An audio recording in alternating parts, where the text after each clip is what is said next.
Welcome back to my channel. তোমরা সবাই কেমন আছো? আশা করি ভালো আছো। সবাইকে জানাই শুভ জন্মাষ্টমী। আমি সকাল সকাল উঠে একবার রান্না হয়ে গিয়েছিল, আবার রান্না করে মানে ঠাকুরের জন্য রান্না করে রেডি হয়ে গেছি।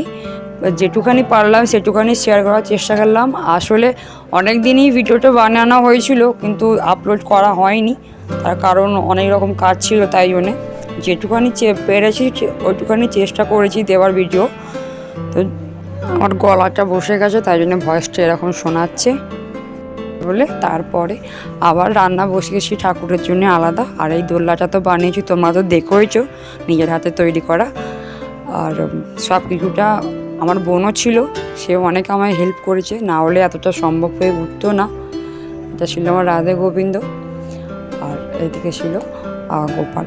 সব ঠাকুরকেই নামানো হয়েছিল, না বিয়ে পুজো করছিলাম। সব পুজো হয়েছে, সব জোগাড় জাটি করে দিয়েছে আমার বোন। এবারে আমি একটাই দিয়ে দিলাম ধরে, আর দিয়ে এবারে পুজো চালু করেছি আমি একা।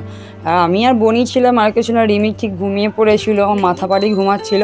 পুজো শেষের পথে হয়েই গিয়েছে।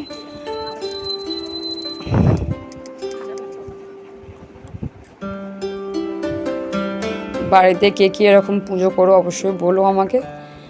আমি আজ এটা 3 বছর হলো পুজো করছি আমার গোপালকে নিয়ে এসে। আরও অনেক কিছু ছিল, সবটা দেওয়া সম্ভব হয়নি, কারণ হচ্ছে অনেকটা বড় ভিডিও হয়ে যাবে ওই জন্যেতে। আর ছোটো করেই করে দেওয়ার চেষ্টা করেছি তাড়াতাড়ির মধ্যে, কারণ অনেক বড় হয়ে গেলে আবার অসুবিধা হয়ে যাবে, দেখতে ভালো লাগবে না। তাই ভিডিও অত বড় করিনি। আর পুজো এবারে শেষের পথে হয়েই গিয়েছে।